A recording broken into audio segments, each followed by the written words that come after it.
Praise the Lord. आप सभी को जय मसीह की। मैं एक बार फिर से सिस्टर एस्तर मसीह मंथन बैठक की तरफ से आप सबके सामने मती 17 उसके पहले आयत से लेकर हम 13 आयत तक पढ़ेंगे और हम देखेंगे कि हमारा परमेश्वर कितना महान है और वो हमसे कुछ भी छुपाता नहीं, हमें सब कुछ बताता है। जैसा कि मती 17 अध्याय उसकी एक आयत में लिखा है, 6 दिन के बाद यीशु ने पतरस और याकूब और उसके भाई यूहन्ना को साथ लिया और उन्हें एकांत में किसी ऊंचे पहाड़ पर ले गया। हम देखते हैं कि प्रभु यीशु मसीह पहाड़ पर हमेशा जाते थे। अक्सर वो पहाड़ पर जाते थे, प्रार्थना करते थे, एकांत में रहते थे। इस समय प्रभु यीशु मसीह पतरस को, याकूब को और उसके भाई यूहन्ना को अपने साथ ले गए। और जब वो अपने साथ ले गए तो वहाँ पर जो दृश्य हुआ उसे देखकर पतरस जो था, हम जानते हैं कि पतरस हमारा भाई जो कि बोलने में बहुत उत्साहित रहता है, हमेशा आगे से बोल जाता है, लेकिन उसके बाद वो डांट खा लेता है। जैसे कि हमने पिछले अध्याय में भी पढ़ा, मत्ती के 16 अध्याय में पढ़े, तो वहाँ पर प्रभु यीशु मसीह पूछते हैं कि लोग मेरे बारे में क्या कहते हैं। तो कहते हैं कि कोई एलिया, कोई यूहन्ना भविष्यद्वक्ता कहते हैं। लेकिन प्रभु यीशु मसीह ने पूछा, तुम मुझे क्या कहते हो? तब भी भाई पतरस जो थे वो जल्दी से कहने लगे कि तू परमेश्वर का पुत्र मसीह है। तो प्रभु यीशु मसीह खुश हो गए। लेकिन थोड़ी ही देर बाद हम देखते हैं भाई पतरस फिर एक और गलती करते हैं और वो वहाँ पर प्रभु यीशु मसीह को क्या बोलते हैं। जब प्रभु यीशु मसीह उन्हें बताते हैं कि मैं किस तरीके से, यीशु अपने चेलों को बताने लगे, अवश्य है कि मैं यरूशलेम को जाऊं, पुन्नियों, प्रधान याजकों और शास्त्रियों के हाथ से बहुत दुख उठाऊं और मार डाला जाऊं, तीसरे दिन जी उठूं। अभी जी उठूं वो बोल भी नहीं पाए थे। तो पतरस भाई फिर जल्दबाजी करते हैं और कहते हैं कि परमेश्वर, वो कहते हैं कि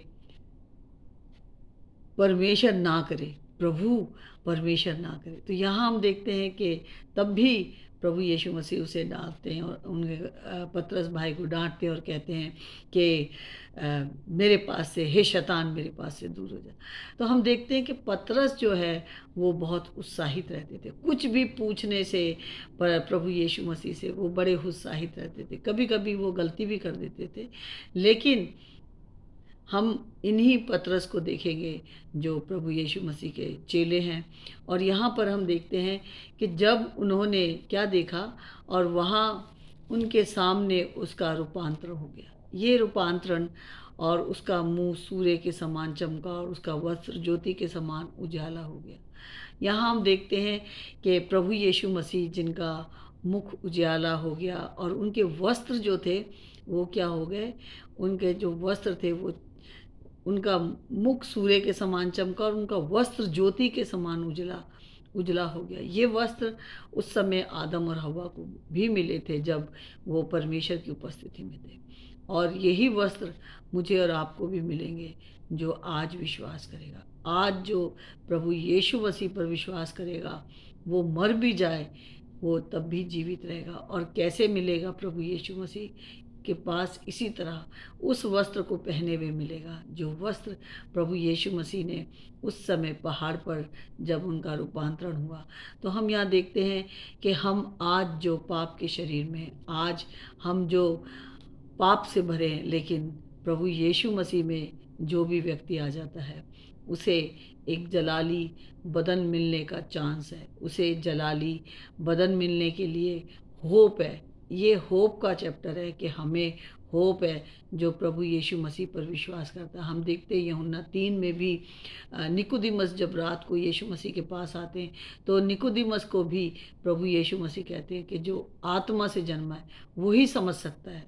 जब तक हम आत्मा से नहीं जन्मेंगे तब तक हम प्रभु यीशु मसीह के उस जलाली रूप को नहीं देख पाएंगे और वो हमें मृत्यु के बाद मिलेगा। ये हमारे पास होप है। और यहाँ पर देखते हैं कि लिखा है, और मूसा और एलिय्याह उसके साथ बातें करते हुए उन्हें दिखाई दिए। हम देखते हैं कि मूसा जिसको व्यवस्था मिली थी वो व्यवस्था का प्रतिनिधि है, और एलिय्याह जो कि भविष्यद्वक्ताओं में से है।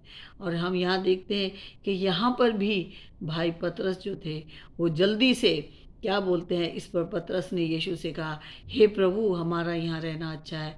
यदि तेरी इच्छा हो तो मैं यहाँ 3 मंडप बनाऊं, एक तेरे लिए, एक मूसा के लिए और एलिय्याह के लिए। वो अभी बोल ही रहा था, पतरस अभी बोल ही रहा था, लेकिन परमेश्वर ने उससे क्या कहा, वह बोल ही रहा था कि एक उजले बादल ने उसे छा लिया, और उस बादल में से ये शब्द निकला, ये मेरा प्रिय पुत्र है जिससे मैं प्रसन्न हूँ, इसकी सुनो। उस समय जो यीशु मसीह के साथ शागिर्द थे उन्हें बोला गया था, इसकी सुनो। लेकिन आज मुझे और आपको बोला गया है, जाओ, जाओ और जाति जाति के लोगों को बताओ कि पापों की क्षमा अगर मिल सकती है तो सिर्फ और सिर्फ प्रभु यीशु मसीह के द्वारा, और किसी के द्वारा कोई और दूसरा नाम नहीं। क्योंकि मेरे और आपके और जगत के पापों के लिए जिसने अपने आप को दे दिया, जिसको परमेश्वर ने मेरे और आपके लिए बलिदान ठहराया। एक समय था जब आदम और हव्वा ने पाप किया तो उनके लिए परमेश्वर ने मेमने का बलिदान किया। लेकिन यहाँ पर जब हम पढ़ते हैं तो हमारे को प्रभु यीशु मसीह दिखाई देते हैं, जिसने जगत का पाप उठा लिया।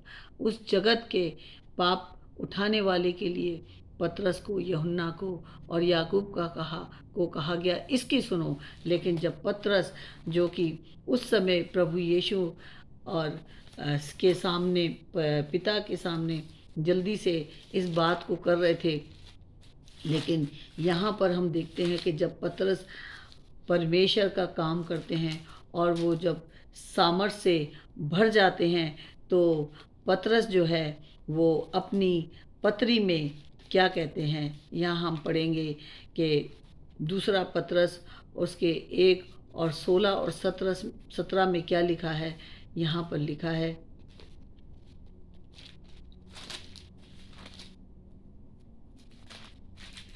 कहता है, क्योंकि जब हमने तुम्हें अपने प्रभु यीशु मसीह की सामर्थ का और आगमन का समाचार दिया था तो वह चतुराई से गढ़ी हुई कहानियों का अनुकरण नहीं था। यहाँ पर पतरस जो है वो कलीसिया को बता रहे हैं कि मैं तुम्हें कोई कहानी नहीं बता रहा, मैं कोई ऐसी कहानी नहीं बता रहा जो गढ़ी गई हो। लेकिन क्या है, वो कहता है कि गढ़ी हुई कहानी का अनुकरण नहीं था, वरन हमने आप ही उसके प्रताप को देखा था। जब पतरस को पवित्र आत्मा की सामर्थ मिली तो पतरस जो है जाकर लोगों को बताता है कि मैं इस बात का गवाह हूँ कि प्रभु यीशु मसीह, मैंने उन्हें जलाली रूप में देखा है। और वो कहते हैं कि जब उसने परमेश्वर पिता से आदर और महिमा पाई और उस प्रतापमय महिमा में से ये वाणी आई, ये मेरा प्रिय पुत्र है जिससे मैं प्रसन्न हूँ। इसी बात को हम देखते हैं कि प्रेरितों के काम में भी यहाँ पर इस तरह से लिखा है कि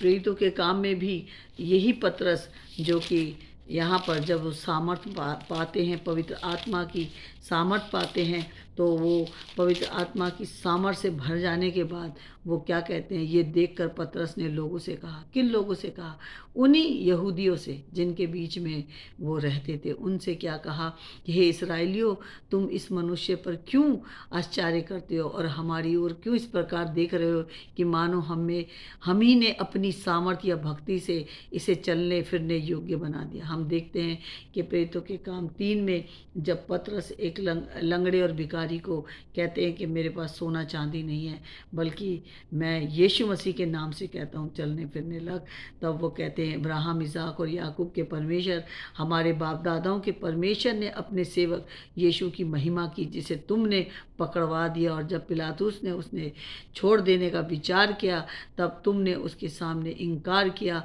तुमने उस पवित्र और धर्मी का इनकार किया और विनती की कि एक हत्यारे को तुम्हारे लिए छोड़ दिया जाए। तुमने जीवन के कर्ता को मार डाला, जिसे परमेश्वर ने मरों में से जिलाया, और इस बात के हम गवाह हैं। तो यहाँ हम देखते हैं कि मत्ती 17 में पतरस उस समय तक सामर्थ नहीं पाए थे, लेकिन प्रेरितों के काम में हम देखते हैं कि उन्हें सामर्थ मिली। क्यों? क्योंकि पवित्र आत्मा ने उन्हें सामर्थ दी। और यहाँ हम देखते हैं कि लूका 9 में उन्हें बात करना नहीं आता था, लेकिन यहाँ पर जब वो कलीसिया को बता रहे हैं तो वो बात करना सीख गए।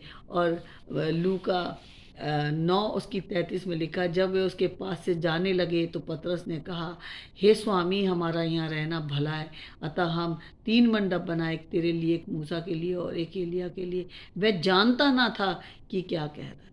यहाँ हमें लूका बता रहा है वो जानता ना था कि जिस सृष्टिकर्ता को, जिसे परमेश्वर ने हमारे लिए भेज दिया, एक मनुष्य बनकर इस पृथ्वी पर आया, वो जानता नहीं था। लेकिन आज मैं और आप जानते हैं कि हमारा प्रभु यीशु मसीह जो हमें बादलों पर लेने आएगा, हमारे पास एक होप है। जो प्रभु यीशु मसीह उसने रूपांतरण होते हुए देखा था, वही प्रभु यीशु मसीह वो व्यक्ति देखेगा जिसने आज यीशु को अपना प्रभु, अपना उद्धारकर्ता ग्रहण किया है। और पतरस इस बात को जानता नहीं था, और उस समय वो ना जाना था, लेकिन आज पतरस ने जब अपनी कलीसिया को प्रचार किया तो वो जान गया कि मैं उसका गवाह हूँ। आज मुझे भी और आपको भी उसका गवाह बनना है। यीशु ने पास आकर उन्हें छुआ और कहा, उठो, डरो मत। तब उन्होंने अपनी आंखें उठाई और यीशु को छोड़ किसी को ना देखा। उससे पहले उन्होंने मूसा और एलिया को देखा था, लेकिन जब वो डर गए इस आवाज़ को सुनकर, जैसे आदम और हव्वा डर गए थे और पेड़ के पीछे छुप गए थे, ऐसे ही पतरस और यूहन्ना और याकूब ने भी अपना मुंह छुपा लिया और डर गए। लेकिन यीशु ने कहा, मत डरो, मैं हूँ। और यीशु ने कहा, उठो, डरो मत। यहाँ हम देखते हैं कि प्रभु यीशु मसीह का रूपांतरण जो है वो मुझे और आपको होप देता है उस जीवन में प्रवेश करने के लिए जो प्रभु यीशु मसीह ने मेरे और आपके लिए तैयार किया है। इसलिए आगे वो कहता है, जब ये पहाड़ से उतरे तब यीशु ने उन्हें आज्ञा दी, जब तक मनुष्य का पुत्र मरे हुए में से जी ना उठे, तब तक जो कुछ तुमने ये देखा है किसी से ना कहना। हम देखते हैं उस समय पतरस और यूहन्ना को प्रभु यीशु मसीह ने मना किया था, लेकिन यूहन्ना ने प्रभु यीशु मसीह को जब देखा प्रकाशित वाक्य 1 के अंदर, तो उसे जलाली रूप में देखा, और जलाली रूप में देखकर वो प्रभु यीशु मसीह के पाँव के ऊपर गिर पड़ा। और हम यहाँ देखते हैं कि प्रभु यीशु मसीह ने उस समय उन्हें मना किया था, लेकिन आज मुझे और आपको कहा है, जाओ और जाति जाति में मेरा सुसमाचार सुनाओ। इस पर उसके चेलों ने उससे पूछा, फिर शास्त्री क्यों कहते हैं कि एलिया का पहले आना अवश्य है? उसने उत्तर दिया, एलिया अवश्य आएगा और सब कुछ सुधारेगा, परंतु मैं तुमसे कहता हूँ कि एलिया आ चुका है और लोगों ने उसे नहीं पहचाना, परंतु जैसा चाहा वैसा उसके साथ किया। इस रीति से मनुष्य का पुत्र भी उसके साथ उनके हाथ से दुख उठाएगा। तब चेलों ने समझा कि उसने हमसे यूहन्ना बपतिस्मा देने वाले के विषय में कहा है, क्योंकि यूहन्ना बपतिस्मा देने वाले के भी साथ ऐसे ही हुआ था, उसको मार दिया गया। लेकिन प्रभु यीशु मसीह ने कहा, यहाँ मैं हूँ जो क्या कहते हैं, मनुष्य के हाथों से दुख उठाऊंगा, लेकिन मृत्यु में से जी उठूंगा। और इस बात के लिए मेरे और आपके पास होप है।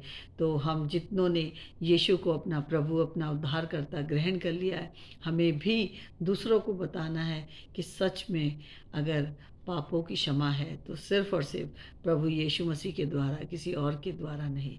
इस वीडियो को ज़्यादा से ज़्यादा अपने बहन भाइयों में शेयर करना और बताना कि हमें भी पतरस की तरह गवाह होना है। हमें भी अपने जीवन की आखिरी सांसों तक, जब तक हमारे पास जीवन है, आखिरी सांसों तक यीशु मसीह के गवाह बनना है, ताकि हम लोगों को बता सकें कि उद्धार सिर्फ और सिर्फ प्रभु यीशु मसीह के द्वारा है, पापों की क्षमा सिर्फ और सिर्फ प्रभु यीशु मसीह के द्वारा है। आइए हम प्रार्थना करें। महान जीवित पिता परमेश्वर, मैं धन्यवाद करती हूँ पिता, इस वचन के लिए जो हमारे लिए होप है। प्रभु जी, ताकि हम एक दिन प्रभु यीशु मसीह आपको वैसा देखेंगे जैसे पतरस ने, यूहन्ना ने और याकूब ने देखा था। हमें भी वो दिन देखने के लिए प्रभु जी, हमें हर दिन सामर्थ की ज़रूरत है। जैसे पतरस को पवित्र आत्मा की सामर्थ से वो बोल पाया, ऐसे ही पवित्र आत्मा हर एक उस व्यक्ति के पास है जिसने यीशु को अपना प्रभु, अपना उद्धारकर्ता ग्रहण किया है। जिसने अभी तक यीशु को अपना प्रभु, अपना उद्धारकर्ता ग्रहण नहीं किया, उसके पास वो पवित्र आत्मा की ताकत नहीं जिससे वो बोल सके कि यीशु ही प्रभु है। पिता, मुझे सामर्थ और बल चाहिए मेरे जीवन की आखिरी सांसों तक। सारी महिमा, सारा आदर मैं आप ही को देती हूँ, यीशु मसीह नासरी के नाम से। आमीन।